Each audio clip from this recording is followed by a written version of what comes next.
So we've been looking at Sir Henry Moore, and today we're going to start with our foam blocks. One of the things you want to do, so this is just a mechanical pencil with the lead pushed in so the lead's not out. Oops. Let's see who this is. All right, so mechanical pencil, lead pushed in, and I'm going to use that to kind of lay out my design.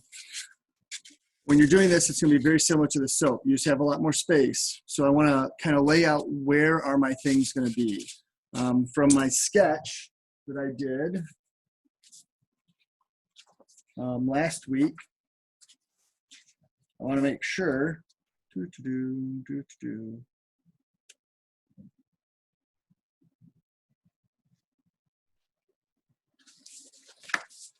So I got a sketch from last week, and I know about where I want things to live, so I want to make sure that I lay them in. That center sphere kind of coming through this part here, that's going to be important. So I'm just going to mark where that goes.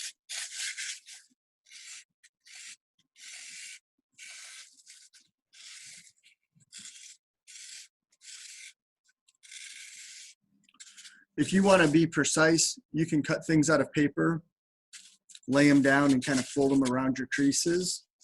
If you're not too worried about it, then you can just freehand draw. It's also going to be important. So for me, I want to kind of come to the top here.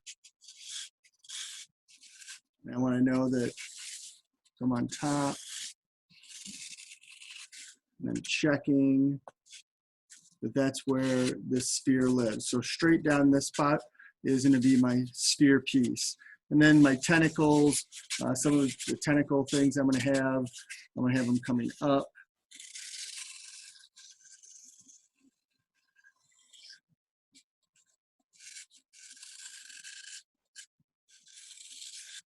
We talked about making sure to leave some base down here.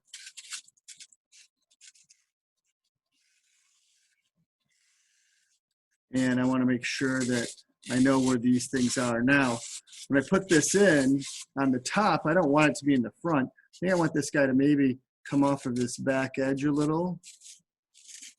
I'm going to have it rotate somewhat, and I'm going to give it a little sphere of its own. So I need to know where these faces are. So I'm going to really quick, we're going to start to go into making this. I'm going to have more stuff up in there, but we want to start to see where things go. This is just a handle with a nail in it. So loosen up my handle, and it's just a finishing nail that I stuck in there. I had a paper clip on my desk, and I'm thinking somebody borrowed it because it's not on my desk right now. I can use a butter knife. This is a really dull X-Acto knife. I can use that. I can use a pen, the pen cap. And the first thing I want to do is I want to kind of round this across. So I'm going to work in a small circle through here and emphasize this line a little bit more. Go in with my fingers.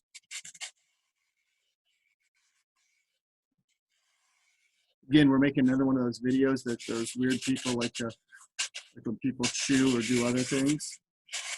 They love this. Now, you can see how it's kind of clinging to me. And I can use a rag to kind of clean it off. But you can see a lot of particulate maybe on the camera floating up. It's probably one of the best things you're going to do is have a small paper towel. So I'm going to grab one real quick. And just add a little bit of water to that, just to make sure that you've got something to help kind of cut down. So I just added a little bit of water to this paper towel.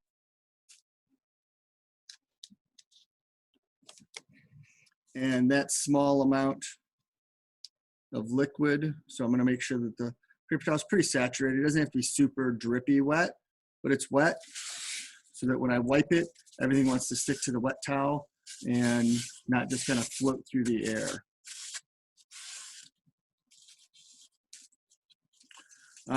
If you have any files at home, you can use any type of file. I want to be careful at this point because I don't want to take out too much. Again, you could use this with a butter knife. If you have an old steak knife, you can use that.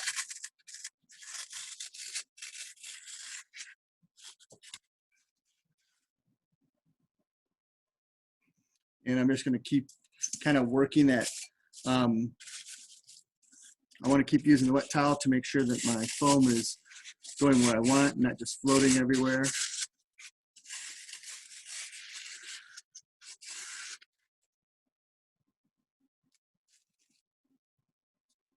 You see it all sticking to the pen.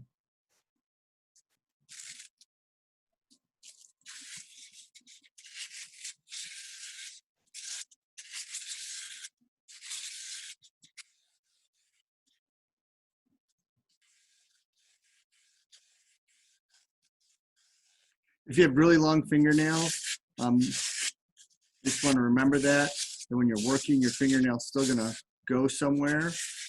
The foam underneath, it's not going to stick. You're just going to have to make sure that when you wash, you want to get some nice cold water. I don't think washing hands right now is a problem for anybody.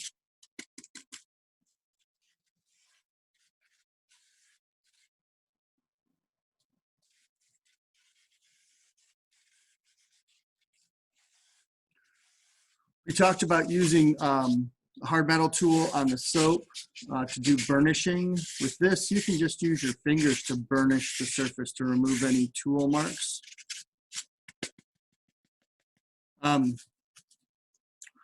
Some people get like a bucket of water and submerge the block in water, and then the little foam particulate comes off of it. So that's an option. If you're gonna do that, when you go to pour, you want to make sure that you don't pour it down a sink drain because the foam will get caught in the trap and it can lead to having a gunked up pipe.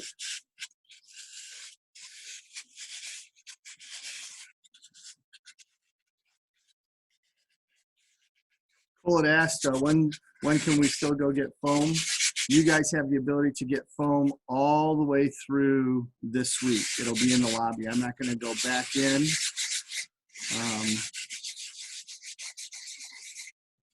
One, they really don't want teachers back in the buildings right now. So they kind of want to have everything set and done.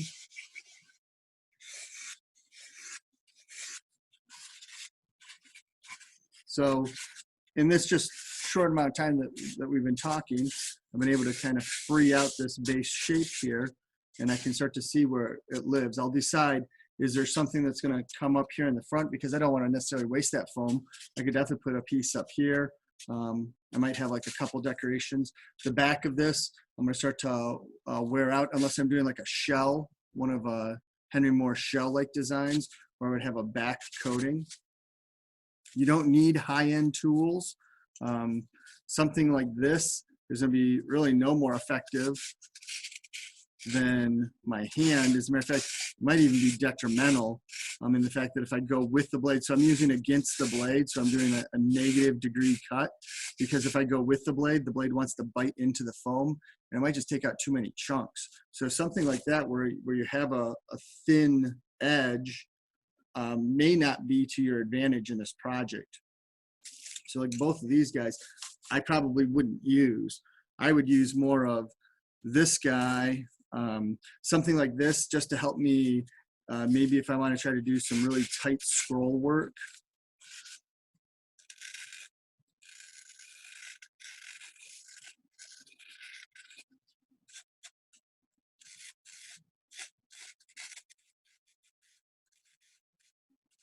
If you have a file, you could try and use a file to knock it down. Just make sure you don't get too big of a file or too large of a file. Any file will work, but you really can use low-end stuff. Keep a lightly wet towel with you so that when you're working, your foam will stay down. When you're done, make sure you don't lose any tools in your foam dust. So again, everything here has a bit of foam sticking to it. So I want to make sure that as I pick up a tool, that I've wiped down my hands and that I wipe down the tools themselves to kind of clear the foam off of them. And then I kind of clear them just out of my way. And then what I'll do is I'll just fold up the bag, and then I can put this inside of another Kroger bag. Any plastic recycling bag will work. And then that way I just keep everything nice and contained until I'm ready to work on it. There's been a couple of questions lately about due dates and, hey, Mr. Abel, I've had this going on, or we've had a couple of students who have been kind of sick, not with corona, but sick. Don't worry about due dates. We are setting, the midterm is going to be have students made contact or haven't students made contact. That's what your midterm report will be. That was Mr. Giha's letter that went out Friday to families in the district. And that's our assistant principal's message is we're checking to see if you guys have been here and doing things. So even if you're not able to make the classes, but you're going and you are watching the videos and then you send a message, or if you send me emails, or just posting in Google Classroom, that's enough so that we know you guys are on task. And we understand that this is overwhelming for a lot of you. Some of you have been thrust into different roles at home where you're having to help out with younger siblings or taking care of older siblings. One of us is down in Columbus right now taking care of their, helping out with their family who just had a newborn baby right around the time we started all this. So I understand don't kill yourself over stuff. Just make contact with me. That's all I wanted. Give me a picture of your progress and make sure you guys are going through things. Don't rush. I had probably, so far, a lot of the soaps came out nice, but I had probably one or two that looked like the person really, the person didn't pay attention to any advice and just kind of said here and just basically hunked down their soap into a smaller chunk. A couple of you guys did some really cool things with the soap, and I'm impressed with it. So don't worry about, oh no, it says due April 9th. And I haven't started yet. Those are in there because if I don't put a date in, the program goes nutty and says, hey, you have to put in a date. So don't worry about due dates and all that. The foam is a removal process. So we're going to do freestanding in the round sculptures. Your sculpture can go whatever direction you want it to go in. It's up to you. Make sure that before you start to chunk away, you know where stuff lives. So like right now, I only drew a couple of lines because we started late. So with all the technical difficulty today, I would have a layout idea. I might draw some patterns on them because I don't want to see a blocky piece of foam back. I want to see something flowy and moving. I want to see positive and negative space. I want to see light and shadows kind of bouncing through your piece. That's what we're looking for.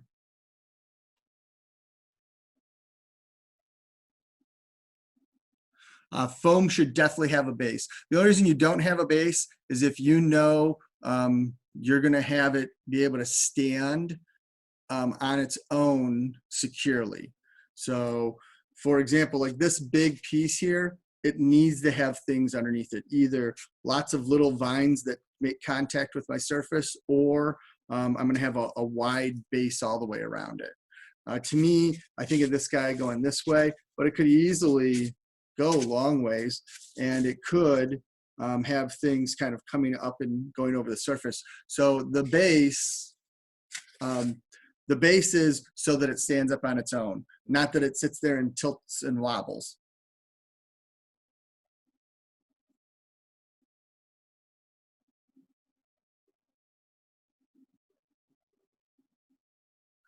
Any questions about what we're doing? Foam is, I don't know if you guys can see, foam is going to be, it's very light. So when I do this, you can see the dust kind of fly. You want to be careful with it, especially if you're in like a closed room. You don't want to be locked in a closet like Harry Potter and be huffing foam dust, because it is a fine particulate. So you don't want to touch your face after you've been touching the foam, because it'll get onto your skin and it'll be a little irritating. Don't take your contacts out or put your contacts in until you've washed your hands and made sure that they are free of foam debris.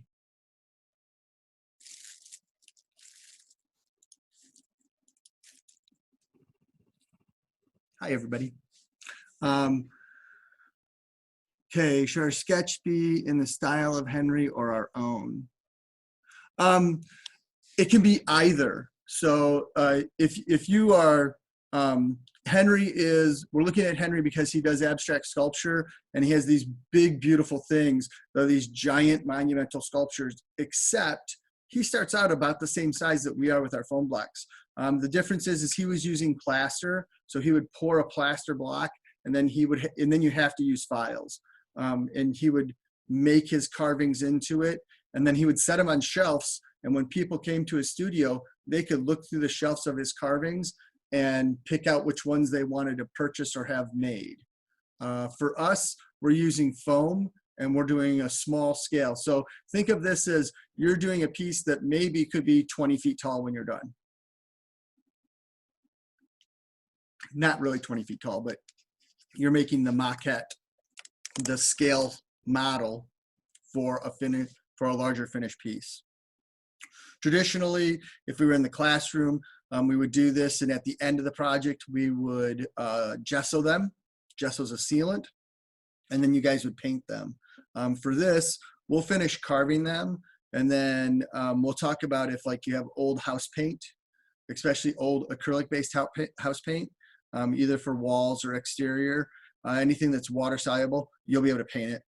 The reason we gessoed it is to seal it down and to kind of make the gesso shrinks a little bit onto the foam and it tightens it in place. So the long answer for Miss Smith is yes, it can be your own design, or it can be based on his. I don't need you to make a copy of his work. That would be, I mean, if you wanted to, I guess. I'd rather see your stuff.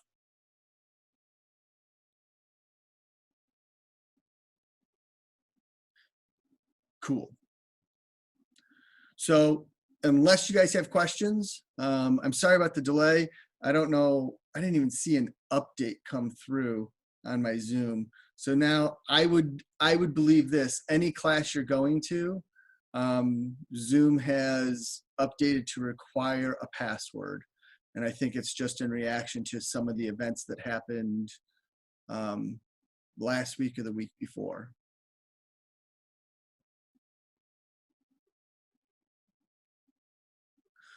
Question is, if we can't get to a computer to upload it on Google Classroom, can we send an email? Heck yeah.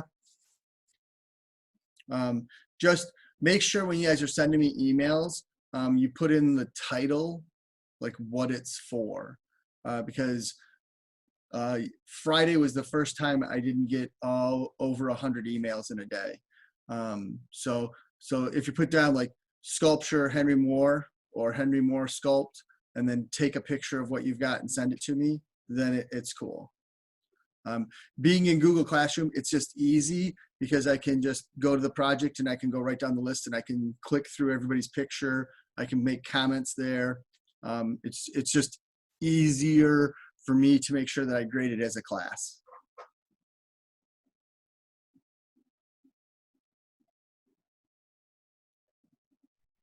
Hey, it's Kaya's cat.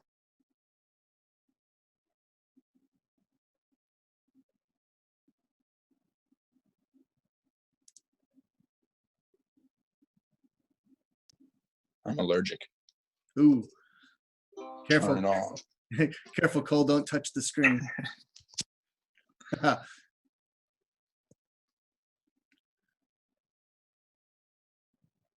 She's like right there in the camera too. That's pretty good.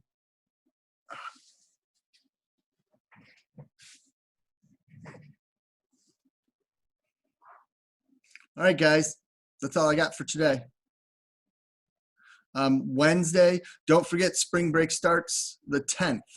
So we are in class through Thursday. So I will see you guys on Wednesday for this. Wednesday, we'll have a little bit more done with our foam, if we all can. And then Friday is the official spring break day, and you're on spring break until the 19th. The last message from the governor was May 2nd, which is a Friday. May 2nd is a Friday. And the district is still, all the districts in the area are deciding on would they come back on the 2nd or would they wait until the Monday or what they would do.